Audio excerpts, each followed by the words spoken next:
Hello friends, आज मैं आपके साथ इकोनॉमिक्स का एक और टॉपिक लेके आया हूँ। टॉपिक का नाम है फीचर्स ऑफ लिबरलाइजेशन पॉलिसी और चैप्टर का नाम है इकोनॉमिक रिफॉर्म्स। तो लिबरलाइजेशन पॉलिसी के फीचर्स या कैरेक्टरिस्टिक्स या खासियत क्या थी वो डिस्कस करेंगे। इससे पिछली वीडियो मैंने बनाई थी कि लिबरलाइजेशन होता क्या है, उसका लिंक भी आपको डिस्क्रिप्शन में मिल जाएगा और इस पूरे के पूरे इकोनॉमिक रिफॉर्म्स के चैप्टर के लिंक्स आपको डिस्क्रिप्शन में मिल जाएंगे। चलिए शुरू करते हैं। तो जब भी आपको आए फीचर्स या कैरेक्टरिस्टिक्स ऑफ लिबरलाइजेशन पॉलिसी, पहले आपने मीनिंग लिखना है जो पिछली वीडियो में था, जिसका लिंक डिस्क्रिप्शन में, और उसके बाद ये पॉइंट्स लिखने शुरू करेंगे आप। The main features of the policy of liberalisation are as under या are follows, are discussed as under, कुछ भी लिख सकते हो। Number one, delicensing, very important. Before 1991 there existed a regulatory system of licensing and controls. 1991 से पहले एक पूरा सिस्टम था जो रेगुलेट करता था, कंट्रोल करता था, लाइसेंस देने में, कोई भी काम करना है तो लाइसेंस देने में और कंट्रोल करने में। Industries which were covered under this system were required to be registered and were granted licenses by the government. जो भी रजिस्टर्ड थी, मतलब जो भी कंपनीज काम करना चाहती थी, उनको जो रजिस्ट्रेशन करवानी पड़ती थी सरकार के अंडर, और सरकार उनको लाइसेंस देती थी तो ही वो काम शुरू कर पाती थी। The regulatory system of licensing and controls become a hurdle in the industrial growth. ये जो लाइसेंसिंग सिस्टम है और ये जो रेगुलेटरी सिस्टम था, ये काफी ज्यादा रुकावटें क्रिएट कर रहा था, हर्डल्स क्रिएट कर रहा था इंडस्ट्रियल ग्रोथ के ऊपर। जब भी कोई नई कंपनी खोलनी है, 100 तरीके के लाइसेंस एंड परमिट लो, तो वो कहते थे इतनी टेंशन क्यों लेनी, हमने करना ही नहीं काम। ठीक है, एंटरप्रेन्योर्स आते नहीं थे। It cause delays and was breeding corrupt practices. जिनके पास पैसे होते थे वो तो सरकारी जो डिपार्टमेंट्स होते हैं उनको पैसे पूसे खिला के, रिश्वतें खिला के उनसे लाइसेंस ले लेते थे और परमिट्स ले लेते थे। अब जो छोटे छोटे जो प्रोड्यूसर्स हैं, एंटरप्रेन्योर्स हैं, उनके पास इतने पैसे नहीं होते थे, वो रिश्वतें नहीं खिला सकते थे, उनकी फाइलें टंगी रहती थी। ठीक है, the industrial licensing policy led to unnecessary government interference, delays in investment decisions, bureaucratic red tapeism, etc. जो ये इंडस्ट्रियल लाइसेंसिंग पॉलिसी थी, इसकी वजह से सरकार की इंटरफेरेंस बहुत ज्यादा होती थी। जो सरकार के रिश्तेदार हैं या फिर उनके जो रिश्तेदारों के या नियर एंड डियर वन है, उनको तो आसानी से लाइसेंस मिल जाते थे, बाकियों को नहीं मिलते थे। जब लाइसेंस नहीं मिलेंगे तो वो इन्वेस्टमेंट कहाँ करेंगे, तो इन्वेस्टमेंट्स नहीं हो पाती थी। और ब्यूरोक्रेटिक डिलेज थे, जो ब्यूरोक्रेसी है वो भी अच्छा खासा कमाई कर रही थी ऐसे सिस्टम में। The regulatory measures also created an inefficient, high cost and weak industrial sector. इसकी वजह से जो inefficiency है वो काफी ज्यादा बढ़ रही थी और costing भी काफी ज्यादा पड़ रही थी। Therefore, there was a need to review these measures. In measures को चेंज करने का अब टाइम आ गया था 1991 में। The thrust of the policy of liberalization was on abolishing the requirements of licensing of industries. Basically जो लाइसेंसेज हैं उनको एबॉलिश करने का टाइम आ गया था। सबका नहीं, किन किन का, चलिए डिस्कस करते हैं। In most cases the industrial policy of 1991 has made a licensing policy very liberal. 1991 की पॉलिसी जो इंडस्ट्रियल पॉलिसी आई थी, इसमें मोस्ट ऑफ द लाइसेंसेस जो थे वो काफी लिबरल, आसान बना दिए कि आसानी से लाइसेंस मिल जाएंगे, आप अपनी कंपनियां खोल सकते हो, काम कर सकते हो। The requirement for licensing was abolished for most of the industries except five, that is alcohol, cigarette, hazardous chemicals, defense equipments and industrial explosives for security, strategic, social and environmental reasons. Simple words में जो 5 जो industries हैं, जिनमें alcohol की industries, cigarette की, hazardous chemicals, defence equipments and industrial explosives की जो है, ये परमिशन के अंडर रखी, इनके लिए लाइसेंस लेने की जरूरत है। बाकियों के लाइसेंस को लिबरल कर दिया गया। ठीक है, किस लिए? क्योंकि security, strategic and social and environmental reasons की वजह से बाकियों को लिबर्टी दे दी गई। लिबर्टी का मतलब फुल्ली आजादी नहीं दे दी गई जैसी लेजिस फेयर में होती है, मतलब रिस्ट्रिक्शंस कम कर दी और आसानी से परमिट और लाइसेंस मिल जाता है। Entrepreneurs are now free to enter any industry, trade और बिजनेस। एंटरप्रेन्योर फ्री है। पहले क्या होता था भाई, तुमने ये वाले बिजनेस में होगे तो तुम ये वाले बिजनेस में नहीं आओगे, ठीक है ना, फला बिजनेस कर रहे हो तो दूसरे बिजनेस में नहीं, ऐसी रिस्ट्रिक्शंस को खत्म कर दिया। अब वो अपनी मर्जी से किसी भी बिजनेस को और ट्रेड को शुरू कर सकते थे। In many cases, licenses are no longer needed to start a business as was the case earlier. कई businesses में तो लाइसेंस की जरूरत ही नहीं थी, सीधा ही शुरू कर सकते थे। The approval of new venture, including any change in the existing venture, is almost automatic now. Simple words में अगर आपने कोई न्यू वेंचर खोलना है तो वो भी अब ऑटोमेटिक हो गया कि आप खोल सकते हो।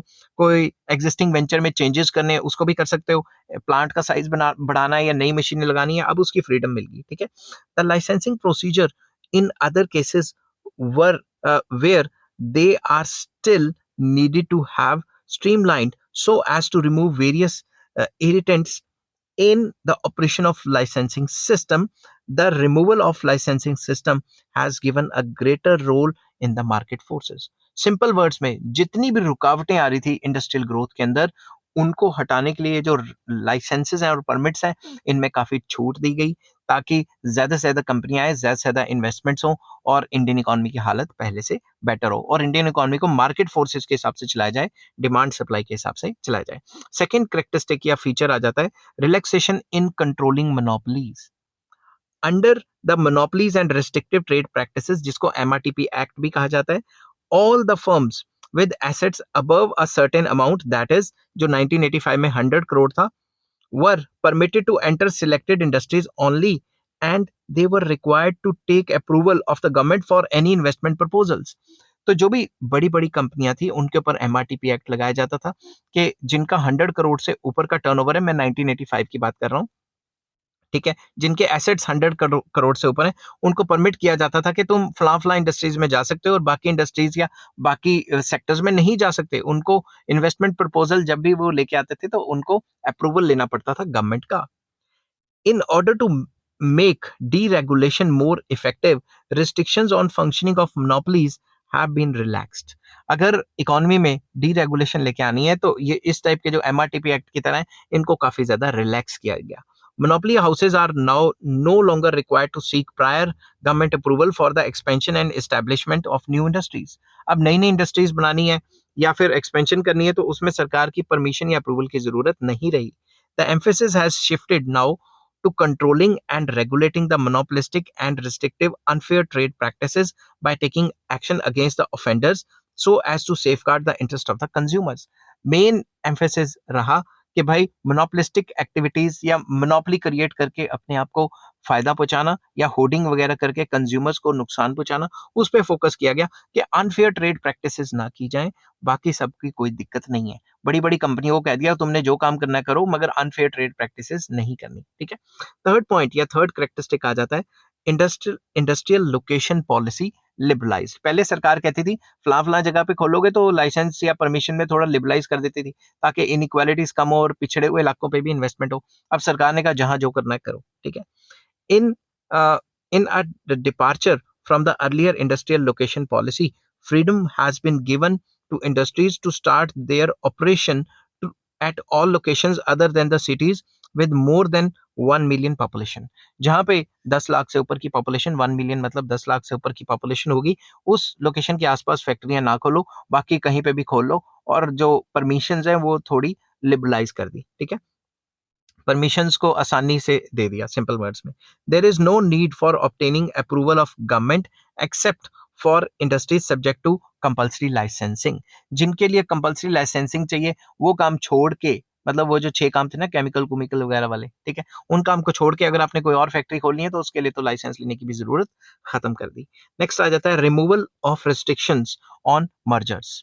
Restrictions on mergers, takeovers, separation of industrial units etcetera are all removed. पहले क्या होता था, मर्जर करो या फिर टेक ओवर करो या अपने इंडस्ट्रियल यूनिट्स को सेपरेट करना है, कुछ और करना है, इन सब के लिए परमिशंस चाहिए होती थी. अब ये जो रिस्ट्रिक्शंस थी परमिशंस की, ये हटा दी. आप अपनी मर्जी से मर्जर, टेक ओवर वगैरह वगैरह कर सकते हो. ठीक है. अब जो सरकार की जो सख्त जो रिस्ट्रिक्शंस थी वो हट चुकी थी 1991 के बाद. Liberalisation of capital market, very important. Capital market has been made free. जो कैपिटल मार्केट है उसको फ्री कर दिया गया, उसके ऊपर जो रिस्ट्रिक्शंस लगाई थी वो कम कर दी और कहीं ना कहीं खत्म कर दी. A new company can be floated now with the issuance of new shares and debentures without seeking the permission of the government. Government से परमिशन लेने की जरूरत नहीं पड़ती. सेबी से परमिशन ली और आरबीआई से हल्के फुल्के वो परमिशंस ली और क्राइटेरिया मेट किया और फटाफट से काम हो जाता था. ठीक है. However, Securities and Exchange Board of India, SEBI जिसको कहते हैं, has been set up as a watchdog for regulating the functioning of the capital market. जो शेयर मार्केट है, जो कैपिटल मार्केट तो थोड़ा ब्रॉड हो गया, जो कैपिटल मार्केट्स या शेयर मार्केट है उनको कंट्रोल करने के लिए सेबी बनाएगी. वो एज अ वॉचडॉग काम करेगी कि कोई मतलब बेईमानियां वगैरह तो नहीं हो रही. फिर नेक्स्ट पॉइंट आ जाता है foreign exchange reforms, foreign exchange market reforms. Very important. These reforms have been introduced in the foreign exchange market, ये फॉरेन एक्सचेंज मार्केट में रिफॉर्म्स लाए गए। इसमें क्या आता है, flexible exchange rate has been introduced under which exchange rate is determined by the market forces of demand and supply. पुराने जमाने में हमारा 1991 से पहले फ्लेक्सिबल एक्सचेंज रेट काम नहीं करता था। 1991 के बाद हमने जो है फ्लेक्सिबल एक्सचेंज रेट को अपना लिया। इसका मतलब होता है हमारी करेंसी का जो रेट है वो हमारी करेंसी की डिमांड और सप्लाई पे डिपेंड करेगा। The reserve bank of India RBI जिसको कहते हैं helps only to ensure that there is no extreme fluctuations in the exchange rate. हमने क्या किया, आरबीआई के अंडर हमने जो है एक्सचेंज रेट को हल्का फुल्का कंट्रोल करने की कोशिश की, बाकी मार्केट के ऊपर छोड़ दिया। अगर एक्सट्रीम ऊपर या एक्सट्रीम नीचे होएगा, रेट बहुत ज्यादा बढ़ गया, बहुत ज्यादा गिर गया, तो ही आरबीआई उसको कंट्रोल करती है। नहीं तो अगर विद इन द लिमिट्स चलता रहता है तो वो डिमांड सप्लाई पे छोड़ देती है। इन 1993-94 the rupee was made fully convertible into foreign currency on trading account या ट्रेड अकाउंट। तो 1993-94 में रुपी को फुली कन्वर्टेबल कर दिया कि भाई कन्वर्टेबिलिटी इसकी अच्छी होगी, सबको डिमांड सप्लाई पे डिपेंड करेगा। समझ गए बात। And exporters can now convert the foreign currency earned by them into Indian rupees at the prevailing market exchange rate। जो भी एक्सपोर्टर्स हैं, जो बाहर माल एक्सपोर्ट करते हैं और बाहर से फॉरेन करेंसी कमाते हैं, उनको भी कह दिया कि भाई जो भी मार्केट रेट चल रहा होगा उतना ही पैसे हम तुम्हें आईएनआर में या इंडियन करेंसी में दे देंगे। Similarly importers can now bye foreign currency from the market at the market rate. जो इंपोर्टर्स हैं, जिन्होंने मशीनें इंपोर्ट करनी है या कुछ भी इंपोर्ट करना है, वो भी मार्केट रेट पे इंडियन करेंसी देके डॉलर ले सकते हैं, जो भी मार्केट रेट चल रहा है। तो अपनी करेंसी को मार्केट रेट पे छोड़ दिया। समझ गए बात। फुल कन्वर्टिबिलिटी कर दी, मतलब सॉरी पार्शियल कन्वर्टिबिलिटी कर दी, फुल नहीं। ठीक है। नेक्स्ट आ जाता है foreign trade reforms. Foreign trade के रिफॉर्म्स लाए, जो रेस्ट्रिक्शंस थी उनको खत्म किया। Foreign trade policy underwent a substantial change in the wake of liberalisation. इसके अंदर क्या हुआ, टैरिफ रिस्ट्रिक्शंस, जो टैरिफ्स लगाए जाते थे, टैक्सेस लगाए जाते थे, उनमें थोड़ा कमी की, उनको रिलैक्स किया। समझ गए बात। The policy of liberalisation has led to freedom to import capital goods and technology. इसकी वजह से हम जो कैपिटल गुड्स है बाहर से इंपोर्ट करा सकते थे या टेक्नोलॉजी बाहर से इंपोर्ट करा सकते थे। Import quotas have been abolished. जो पुराने जमाने में इंपोर्ट कोटा लगे हुए थे कि भाई इससे ज्यादा नहीं मंगाना सामान, वो चीज खत्म कर दी। ठीक है। नेक्स्ट आता है development of infrastructure. Private sector has been allowed to enter and develop the infrastructure such as power, roadways, communication, shipping, civil aviation, banking etcetera. Private sector को बुलाया गया और इंफ्रास्ट्रक्चर को मजबूत करने के लिए ये जो सेक्टर्स मैंने बताए हैं, इनमें प्राइवेट सेक्टर की पार्टिसिपेशन को बढ़ा दिया, ताकि प्राइवेट सेक्टर आपको पता है प्रॉफिट के लिए काम करता है, एफिशिएंसी से काम करता है, ताकि ये फैसिलिटीज और ज्यादा अच्छी हो जाए। Next, ease of doing business. ये तो लेटेस्ट गवर्नमेंट का किया धरा है सारा। The NDA government has taken a serious measures during the last 3 years to improve doing business in India। India में लास्ट के 3-4 years में जो बिजनेस करना है वो काफी आसान बना दिया। As a part of this policy, existing rules regarding various licenses and permissions needed for doing business in the country have been simplified। Online licences को अप्लाई करो, ऑनलाइन मिल जाते हैं। तो जितने भी लाइसेंसेस एंड परमिशन है उनको और आसान कर दिया गया ताकि इंडिया में बिजनेस का करना आसान हो सके। This has created an investment friendly environment in the country. इसकी वजह से कंट्री में इन्वेस्टमेंट फ्रेंडली एनवायरनमेंट बन गया। नेक्स्ट आ जाता है banking reforms. Several other changes such as liberalisation of control of RBI on commercial banks. इसमें सेवरल चेंजेस आ जाते हैं, लाइक जो आरबीआई जो कमर्शियल बैंक्स के ऊपर जो कंट्रोल करता था वो काफी ज्यादा स्ट्रिक्ट होते थे पहले, मगर अब उनको थोड़ा लिबरलाइज कर दिया गया। बैंकिंग रिफॉर्म्स लाए गए। Banking reforms has led to a shift in the role of RBI from regulator to facilitator of the financial sector। तो जब बैंकिंग रिफॉर्म्स लाए तो आरबीआई का जो रोल पहले रेगुलेटर का होता था, स्ट्रिक्ट रोल होता था कि ऐसा करना है वैसा नहीं करना, अब फैसिलिटेटर का रोल रह गया। अब जो आरबीआई है वो एज अ फैसिलिटेटर काम करती है कि भाई रूल्स रेगुलेशंस को अच्छे से फॉलो करो, जितने मर्जी बैंक खोलो, जितनी मर्जी ब्रांचेस खोलो। समझ गए बात। इसलिए आजकल बैंकिंग सेक्टर में हर तीसरे दिन कोई नया बैंक आ जाता है, जो ब्रांचेस फैलती रहती हैं। क्यों? क्योंकि आरबीआई फैसिलिटेटर का काम करती है आजकल और स्ट्रिक्ट रेगुलेटर का काम नहीं करती। आई होप ये वीडियो आपको पसंद आई होगी। अगर पसंद आती है तो please like, share and subscribe. इस चैप्टर के सारे लिंक्स आपको डिस्क्रिप्शन में मिल जाएंगे। नेक्स्ट टॉपिक आता है सिग्निफिकेंस ऑफ लिबरलाइजेशन, मतलब इंपॉर्टेंस क्या थी लिबरलाइजेशन की। इसका भी लिंक आपको डिस्क्रिप्शन में मिल जाएगा। Take care, bye bye.